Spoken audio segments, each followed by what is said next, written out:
போன போலீஸ் எப்படி வந்து ஷீட் போட்டு அடிச்சு மூடினான உதயத்தூரில், அதே மாதிரி இந்த போலீஸ் வந்து ஷீட் அடிச்சு மூடுறாங்க. என்ன மாற்றம்? பாஜக அரசை எதிர்த்து போராடவில்லை, மோடி அரசை எதிர்த்து போராடவில்லை, மோடி பதவி விலக வேண்டும் என்று போராடவில்லை. காலி பண்ணணும், அவர்கிட்ட யாரும் ஆள் இல்லை, எல்லாம் உங்ககிட்ட வந்துட்டான், ஒன்றும் முக்கியத்துவம் கொடுக்காதீங்க, அவர் சொல்றதெல்லாம் செய்யாதீங்க, அவர் விரும்புறதெல்லாம் செய்யாதீங்க, ஏதோ ஒரு மந்திரி பதவி கொடுத்தீங்க அதோட நிறுத்திக்கிங்க. பஞ்சு மிட்டாய் தலைவர்கள் அப்படின்பார். தலித் இயக்கங்களை பற்றியும் தலித் தலைவர்களை பற்றியும் அவர்களின் மதிப்பீடு என்னவாக இருந்தது என்றால் பஞ்சு மிட்டாய் தலைவர்கள். அதுனா என்ன அர்த்தம் தெரியுமா?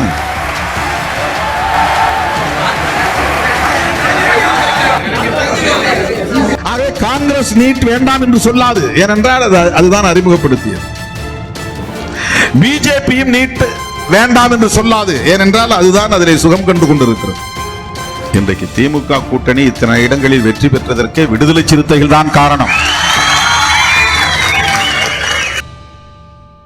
திருமாவளவன் பதவி என்றால் உடனே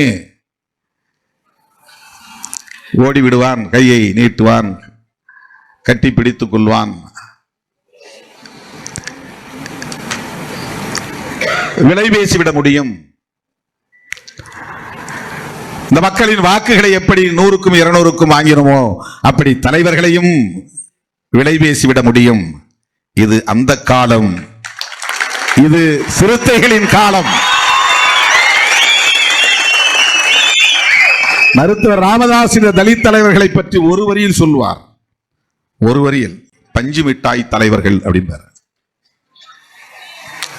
தலித் இயக்கங்களை பற்றியும் தலித் தலைவர்களை பற்றியும் அவர்களின் மதிப்பீடு என்னவாக இருந்தது என்றால் பஞ்சு மிட்டாய் தலைவர்கள். அதுனா என்ன அர்த்தம் தெரியுமா? பஞ்சு மிட்டாய் வாங்கி திங்கிறவன் அர்த்தம் இல்ல.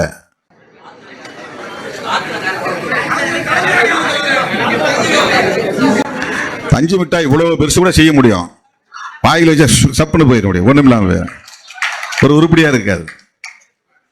பார்க்கறதுக்கு பெரிய பிம்பத்தை உருவாக்கி வச்சிருப்பாங்க, உள்ள போய் பார்த்தா ஒண்ணு இருக்காதுங்கிறது அதுக்கு பொருள்.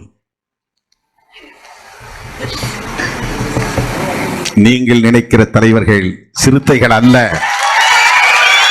உங்கள் மதிப்பீடு உங்கள் அறியாமையின் வெளிப்பாடு, அவ்வளவுதான். இந்த இயக்கத்தை நீங்கள் நினைப்பது போல் ஓரங்கட்டிவிட முடியாது, நீங்கள் நினைப்பது போல் ஒதுக்கிவிட முடியாது, நீங்கள் நினைப்பது போல் சிதறடித்து விட முடியாது. திமுகவில் 60 பேருக்கு பழைய ஆட்களுக்கு சீட்டு கொடுக்கல, அந்த கட்சி சிதறும் அப்படின்னு யாரும் எழுதல. நான் 3 பேருக்கு மறுபடியும் சீட்டு கொடுக்கல, ஆனா கிட்டத்தட்ட 3 மாதம் எழுதினார்கள், இந்த சிதற போகிறது, வெடிக்க போகிறது, உடைய போகிறது. இந்த கட்சி சிதற வேண்டும், உடைய வேண்டும், நொறுங்க வேண்டும் என்கிற அளவுக்கு அவர்களுக்கு ஒரு காழ்ப்புணர்ச்சி இருக்கிறது என்று சொன்னால் எந்த அளவுக்கு இந்த சமூகத்தின் மீது அவர்களுக்கு ஒரு வெறுப்பு இருக்கிறது என்பதை புரிந்து கொள்ள வேண்டும்.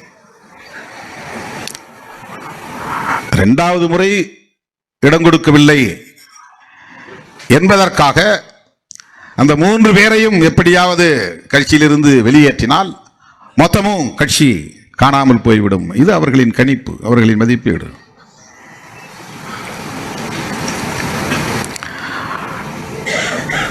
இப்ப திருமாவளவன் கட்சியே இல்லை,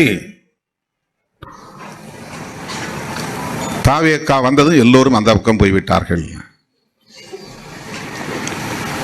இன்றைக்கு திமுக கூட்டணி இத்தனை இடங்களில் வெற்றி பெற்றதற்கு விடுதலை சிறுத்தைகள் தான் காரணம்.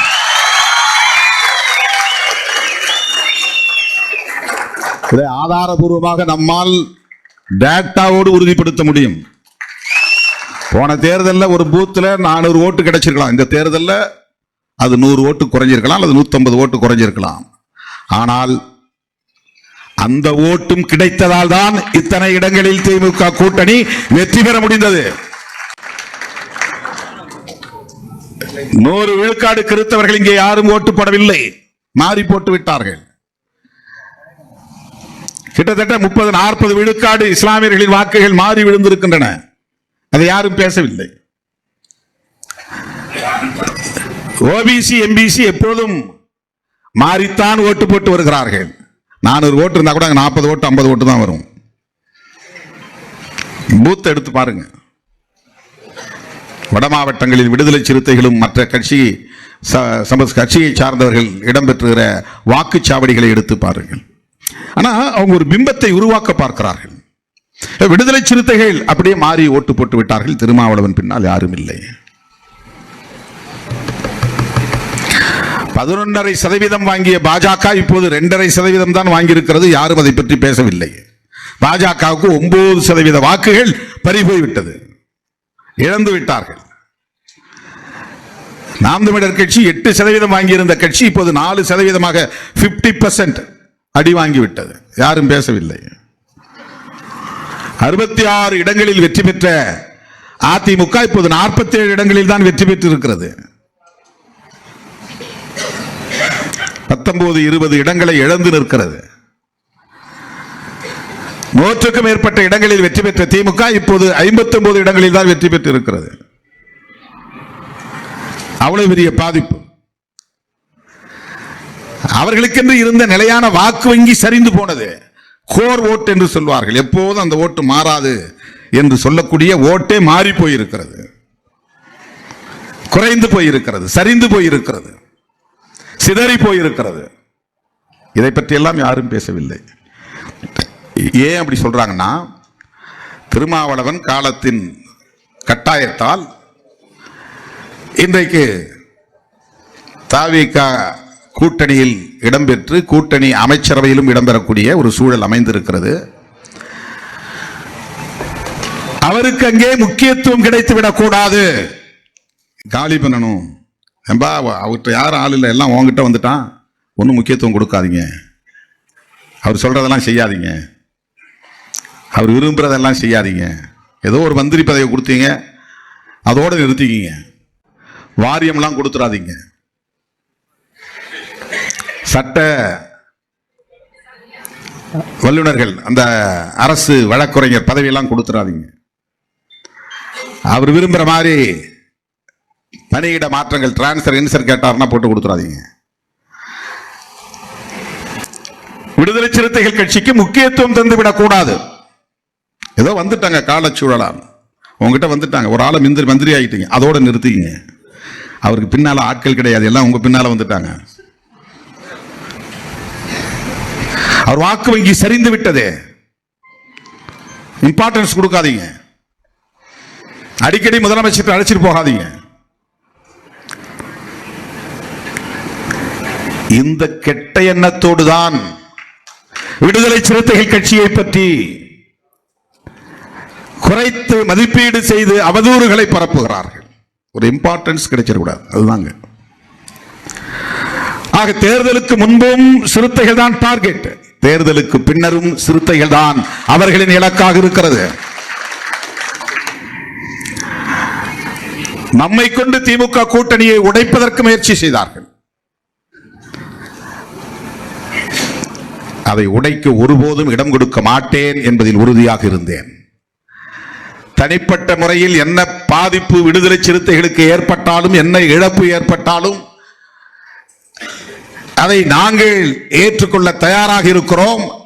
ஆனால் நாங்கள் எல்லோரும் சேர்ந்து உருவாக்கி 10 ஆண்டுகளாக வழிநடத்தி கொண்டிருக்கிற மதசார்பற்ற முற்போக்கு கூட்டணி எந்த சூழலிலும் சிதறிவிடக் கூடாது என்பதில் திருமாவளவன் உறுதியாக இருந்தான் என்பதை மனசாட்சியுள்ள ஒவ்வொரு அரசியல் தலைவரும் நன்கு உணர்வார்கள். மனசாட்சியுள்ள ஒவ்வொருவரும் உணர்வார்கள். அவர்கள் நினைப்பது போல் சராசரி அரசியல்வாதியாக இருந்திருந்தால் திருமாவளவன் எப்போதே அணிமாறி இருக்க முடியும். திமுக கூட்டணி எப்போதே சிதறி போயிருக்கும், தேர்தலுக்கு முன்பே சிதறி போயிருக்கும், தேர்தல் முடிவுகளே மாறி போயிருக்கும், விடுதலை சிறுத்தைகளின் வலிமை கூடி போயிருக்கும். ஆனால் அதை பற்றி திருமாவளவன் கவலைப்படவில்லை, வருத்தப்படவில்லை.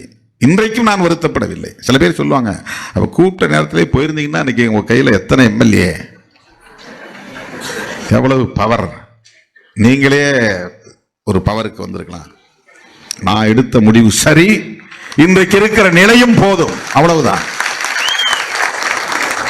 நான் எடுத்த முடிவு சரி, இன்றைக்கு நமக்கு இருக்கிற மதிப்பீடு போதும், வலிமை போதும். எங்கள் மீதான நம்பகத்தன்மை பாதுகாக்கப்பட்டிருக்கிறது. அதுதான் முக்கியம். நாங்கள் 4 சட்டமன்ற உறுப்பினர்களாக இருந்து 2 இறந்து 2 பேரை மட்டுமே பெற்றிருக்கிறோம் என்கிற இழப்பு இருக்கலாம். ஆனால் எங்கள் மீதான நம்பகத்தன்மை, கிரெடிபிலிட்டி என்பது அப்படியே பாதுகாப்பாக இருக்கிறது. அதுதான் எங்களுக்கு கிடைத்த மாபெரும் வெற்றி. யாரும் விரல் நீட்ட முடியாது. இப்படி சோரம் போனார்கள் என்று விரல் நீட்ட முடியாது.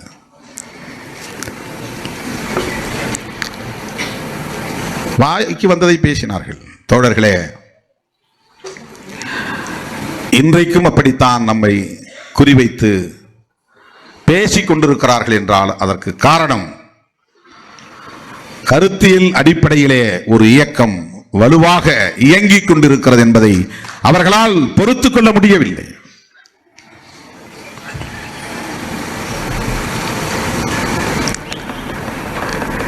இந்தியாவெங்கிலும் இன்றைக்கு இந்த இயக்கத்தை பற்றிய பேச்சு இருக்கிறது. தென்னிந்திய மாநிலங்களில் இந்த இயக்கத்தின் கிளைகள் இன்றைக்கு மேலும் பெருகிக் கொண்டிருக்கின்றன. இவையெல்லாம் எந்த அடிப்படையில்? புரட்சியாளர் அம்பேத்கரின் கொள்கைகளை, தந்தை பெரியாரின் கொள்கைகளை, மாமேதை மார்க்சின் கொள்கைகளை இன்றைக்கு உரத்து பேசுகிற ஒரு இயக்கமாக, வலுவாக பேசுகிற இயக்கமாக விடுதலை சிறுத்தைகள் கட்சி விளங்குகிறது. அதுதான் காரணம். இந்த நீட் விவகாரத்தில் கூட அடித்து சொல்லுவேன், தேசிய அளவில் நீட் கூடாது என்று சொல்லி வருகிற இயக்கம், தொடக்கத்தில் இருந்து பேசி வருகிற இயக்கம் விடுதலை சிறுத்தைகள் கட்சி. தமிழ்நாட்டில் எல்லா கட்சியும் தமிழ்நாட்டுக்கு நீட் வேண்டாம் என்றுதான் பேசினார்கள். தமிழ்நாட்டுக்கு நீட்டு வேண்டாம், தமிழ்நாட்டுக்கு நீட்டு வேண்டாம். அது அப்படிதான் சட்ட மசோதா நிறைவேற்றப்பட்டது, அப்படிதான் நிறைவேற்ற முடியும். ஆனால் அதுதான் கோரிக்கையாகவே இருந்தது. இது இந்தியா முழுவதும் தூக்கி எறியப்பட வேண்டும். இந்த பார்வை விடுதலை சிறுத்தைகள் கட்சிக்கு மட்டும்தான். அன்றைக்கும் சரி, இன்றைக்கும் சரி. இப்போது கூட நானும் தோழர் ரவிக்குமார் அவர்களும் கரப்பாம்பூச்சி போராட்டத்துக்கு போயிட்டு வந்தோம். கரப்பாம்பூச்சிகள் ஜனதா கட்சி, அவர்களுடைய கோரிக்கை, கல்வி அமைச்சராக இருக்கிற தர்மேந்திர பிரதான் பதவி விலக வேண்டும். அதுதான் ஒரே கோரிக்கை. அவங்க யாரும் நீட் தேர்வே கூடாதுன்னு சொல்லல. இடையில போற நம்மள மாதிரி ஆட்கள் தான் நீட் தேர்வே வேண்டாம்னு சொல்றோம். இந்த சிஜேபி என்கிற அமைப்பை சார்ந்தவர்கள் முன்வைக்கக்கூடிய கோரிக்கை, நான் போனதும் கேட்டேன், கல்வி அமைச்சர் மட்டுமா வந்து இதுக்கு பொறுப்பாக முடியும்? இந்த அரசாங்கமே இதுக்கு பொறுப்பு தானே. பேன் நீட் அப்படின்னு ஏன் நீங்க முழங்க கூடாது? பிரதமர் பதவி விலக வேண்டும் என்று ஏன் நீங்கள் பேசக்கூடாது? அது நெக்ஸ்ட் ஸ்டெப் சார் அப்படின்னா. அவங்க லேர்னிங் ஸ்டேஜில் இருக்கிறாங்க, அரசியல்ல கற்கும் நிலையில் இருக்கிறார்கள். தப்புன்னு சொல்லலை, நான் விமர்சிக்கல. ஆனா இன்னைக்கு நடக்கிற இந்த போராட்டம், வடக்கு இருக்கிறவர்கள் எல்லாம் போராடுகிறார்கள் என்றார்கள். வடக்கே இருப்பவர்கள் பாஜக அரசை எதிர்த்து போராடவில்லை, மோடி அரசை எதிர்த்து போராடவில்லை, மோடி பதவி விலக வேண்டும் என்று போராடவில்லை. வினாத்தாள்கள் கசிந்து போனதற்கு தர்மேந்திர பிரதான் தான் காரணம். அந்த தர்மேந்திர பிரதான் பதவி விலக வேண்டும் என்கிற கோரிக்கை. இரண்டாவது என்ன கோரிக்கையை வைத்தார்கள் என்றால், போலீஸ் தடியடி நடத்தியது, அடித்தவர்கள் மீது நடவடிக்கை எடுங்கள், மாணவர்கள் மீது போடப்பட்ட வழக்குகளை திரும்ப பெறுங்கள். மூன்றாவது கோரிக்கை, இதற்கு அரசு அல்லது பிரதமர் வருத்தம் தெரிவிக்க வேண்டும். எந்த இடத்திலும் நீட்டை விலக்கிக் கொள்ளுங்கள் அல்லது திரும்ப பெற்றுக் கொள்ளுங்கள் என்று யாரும் சொல்லவில்லை. நாம் சொல்லுகிறோம், சிறுத்தைகள் சொல்லுகிறோம், நீட் தேர்வு முறையே கூடாது, அந்த தேர்வே கூடாது. தமிழ்நாட்டுக்கு மட்டுமல்ல, தமிழ்நாட்டில் இருக்கிற மாணவ செல்வங்கள் மட்டும் பாதிக்கப்படவில்லை. தேசிய அளவில் போட்டித் தேர்வுகளுக்கான நுழைவுத் தேர்வை இந்திய ஒன்றிய அரசு கையில் எடுத்துக் கொண்ட முறையே தவறு. அந்தந்த மாநில அரசுகள் தேவைப்பட்டால் நுழைவுத் தேர்வுகளை நடத்திக் கொள்ளலாம். அப்படி இருந்தது ஏற்கனவே. கடந்த காலங்களில் தமிழ்நாட்டில் மருத்துவ கல்விக்கு நுழைவுத் தேர்வு முறை இருந்தது, பிறகு நிறுத்தினார்கள், மறுபடியும் கொண்டு வந்தார்கள், அது இருந்தது. பொறியியல் கல்விக்கு நுழைவுத் தேர்வு முறை இருந்தது. இது மாநில அரசு எடுக்கிற முடிவு, மாநில அரசுகளுக்கான அதிகாரம் அது. ஆனால் இந்தியா முழுவதும் ஒரே மாதிரியான கல்விக் கொள்கை, சமமான கல்விக் கொள்கை என்பது வேறு, ஒரே மாதிரியான கல்விக் கொள்கை என்பது வேறு. அந்த கல்விக் கொள்கை சனாதன சக்திகளின் விருப்பப்படி வரையறுக்கப்படுகிறது. அதை திணிக்க பார்க்கிறார்கள். ஒரே தேர்வு இந்தியா முழுவதும், அதுக்கு தனியா தேர்வு, பொது தேர்வுக்குன்னு ஒரு தேர்வு முகமை உருவாக்கி இருக்கிறாங்க, ஒரு ஏஜென்சி, நேஷனல் டெஸ்டிங் ஏஜென்சி, தேசிய தேர்வு முகமை. அப்படி ஒரு பாடியை உருவாக்கிட்டாங்க. அவங்க தான் செய்யறாங்க. தமிழ்நாடு அரசுக்கு தேர்வு நடத்த தெரியாதா? ஏபிபிஎஸ்க்கு தேர்வு நடத்துவ, நுழைவுத் தேர்வு இங்க மாநில அரசு நடத்தீங்கன்னா நடத்த தெரியாதா? இப்ப நீட் தேர்வின் மூலம் என்ன நிலை உருவாகி இருக்கிறது என்றால், 12ஆம் வகுப்பு படித்த மாணவர்கள் அந்த 12ஆம் வகுப்பில் எவ்வளவு மதிப்பெண்கள் எடுத்தாலும் அது பயனில்லை, அது மதிப்பில்லை. 1200க்கு 1190 எடுத்தால் கூட மதிப்பில்லை. நீ தனியே கோச்சிங் கிளாஸ் போகணும், நீட்டுக்காக பல மாதங்கள் கண் விழித்து படித்து தேர்வு எழுதி வெற்றி பெற வேண்டும். அது சிரமமாக இருக்கிறது என்கிற காரணத்தினால் தான் அதிகார வர்க்கம் அதை முன்கூட்டியே வினாத்தாளை எடுத்து கசிய விட்டு அதை கோடிக்கணக்கிலே வணிகம் செய்கிறார்கள். முன்கூட்டியே விற்பனை பண்ணிடலாம். கொஸ்டின் பேப்பர் கையில கிடைச்சா எத்தனை லட்சங்களை கொட்டி கொடுப்பதற்கும் மாணவர்கள் தயாராக இருக்கிறார்கள், அந்த குடும்பங்கள் தயாராக இருக்கின்றன. ஆக இந்த முறைகேடுகள் நிகழ்வதற்கு எது காரணம்? எந்த முடிவு காரணம்? காங்கிரஸ் ஆட்சி காலத்தில் தான் இது கொண்டு வரப்பட்டது, பாஜக ஆட்சி காலத்தில் கூட அல்ல. காங்கிரஸ் ஆட்சி காலத்தில் கொண்டு வரப்பட்டது என்பதனால் இதை நாங்கள் தூக்கி எறிகிறோம் என்று ஏன் பிஜேபி தூக்கி எறியக்கூடாது? எத்தனையோ பல திட்டங்களுக்கான பெயரை காங்கிரஸ் கொண்டு வந்தது என்பதற்காக மாற்றுகிற அரசு தானே பாஜக அரசு. காந்தியின் பெயரால் 100 நாள் வேலை திட்டம் காங்கிரஸ் அரசு தான் கொண்டு வந்தது. காந்தியின் பெயரே இருக்கக்கூடாது என்ற இந்த திட்டத்தின் பெயரை மாற்றியது தானே பாஜக அரசு. அப்படி என்றால் இந்த நீட் தேர்வு எங்கள் அரசு கொண்டு வரவில்லை, இது காங்கிரஸ் ஆட்சியில் தான் கொண்டு வந்தார்கள் என்று காங்கிரசின் மீது ஏன் பழி போட பாஜக தயாராக இல்லை? அந்த நீட் தேர்வை ரத்து செய்ய தயாராக இல்லை. இதெல்லாம் நாம் எழுப்ப வேண்டிய கேள்விகள். ஆகவே காங்கிரஸ் நீட் வேண்டாம் என்று சொல்லாது, ஏனென்றால் அதுதான் அறிமுகப்படுத்தியது. பிஜேபியும் நீட் வேண்டாம் என்று சொல்லாது, ஏனென்றால் அதுதான் அதிலே சுகம் கண்டு கொண்டிருக்கிறது, அதை நடைமுறைப்படுத்திக் கொண்டிருக்கிறது. நீட் தேர்வே கூடாது என்று சொல்லுகிற அரசியல் இயக்கம், தொடங்கிய நாளில் இருந்து அறிவித்துக் கொண்டிருக்கிற இயக்கம் விடுதலை சிறுத்தைகள் கட்சி. 27ஆம் தேதி நடைபெறப் போகிற ஆர்ப்பாட்டத்திலும் கூட நீங்கள் முன்வைக்க வேண்டிய முதல் முழக்கம், வேண்டாம் வேண்டாம், நீட் தேர்வு வேண்டாம், தேசிய அளவில் ரத்து செய்ய வேண்டும் என்ற கோரிக்கைகளை தான் உயர்த்தி பிடிக்க வேண்டும். மாநில அரசுகளின் அதிகாரத்தில் தலையீடு செய்கிறது. தனியார் கல்வி நிறுவனங்கள் கொள்ளையடிப்பதற்கு சட்டப்பூர்வமான அங்கீகாரத்தை இது தருகிறது.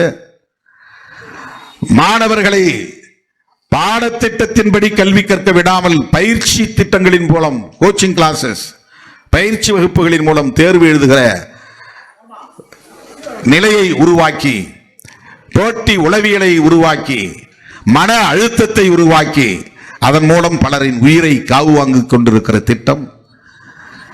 எனவே நீட் கூடாது என்பதுதான் நம்முடைய ஒற்றை முழக்கமாக இருக்க வேண்டும். தர்மேந்திர பிரதான் மாறிட்டார்னா இன்னொரு ஆள் வரப்போறான், இன்னொரு ஆள் வந்தான்னா அதே தான் வேலை நடக்க போகுது. இப்ப இருக்கிற அதிகாரி தூக்கி போட்டு வேற ஒரு அதிகாரியை போட்டு அதே தான் நடக்க போகுது. போன ஆட்சியில் இருந்த போலீஸ் எல்லாம் மாத்திட்டாங்க, இப்ப புது போலீஸ் வந்துட்டாங்க. அம்பேத்கர் சிலை வச்சா அந்த போலீஸ் வந்து எடுத்துட்டு தான் போறான். அம்பேத்கர் சிலையை திறந்து வச்சா இதே போலீஸ், போன போலீஸ் எப்படி வந்து ஷீட் போட்டு அடிச்சு மூடினான உதயத்தூரில், அதே மாதிரி இந்த போலீஸ் வந்து ஷீட் அடிச்சு மூடுறாங்க. என்ன மாற்றம்? அதிகாரிகளை மாற்றுவதால், அமைச்சர்களை மாற்றுவதால் விளைவுகள் மாறுமா என்றால் மாறாது. நீட் தேர்வினால் ஏற்படுகிற பாதிப்பு மாற வேண்டுமானால் தேர்வை ரத்து செய்ய வேண்டும். தர்மேந்திர பிரதான் பாவம், பாவம்னா நான் அவன் மேல தனிப்பட்ட முறையில் சொல்லல, அவரை பற்றி நமக்கு எதுவும் தெரியாது. ஒரு தனிநபரை மட்டும் பதவி விலகி சொல்லுவது என்பது ஒரு முழுமையான விளைவை, நல்ல விளைவை அது ஏற்படுத்தாது என்பதால் சொல்லுகிறேன். அப்படின்னா அடிப்படையில் மொத்தத்தில் இந்த அரசு பொறுப்பேற்க வேண்டும், நரேந்திர மோடி பதவி விலக வேண்டும் அப்படின்னு சொல்லுங்க. கடந்த சில ஆண்டுகளில் பல போட்டித் தேர்வுகளில் 152 முறை கொஸ்டின் பேப்பர் லீக் ஆயிருக்குது. அவ்வளவு ஓட்ட உடைச்சல் இருக்குதுங்க இந்த சிஸ்டத்தில், அவ்வளவு ஓட்டை உடைச்சல் இருக்கு. நீ யாரை மாத்தினாலும் கடைசி ஆள் பியூன் வரையிலும் மாத்தினாதான் முடியும்.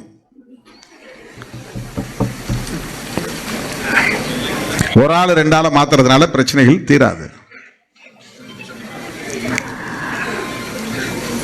ஆக அந்த அடிப்படையில் தான் விடுதலை சிறுத்தைகள் கட்சி நீட் தேர்வை முழுமையாக திரும்ப பெற வேண்டும் என்று வலியுறுத்துகிறோம். தோழர்களே, தமிழ் தேசியம் என்கிற அரசியலும்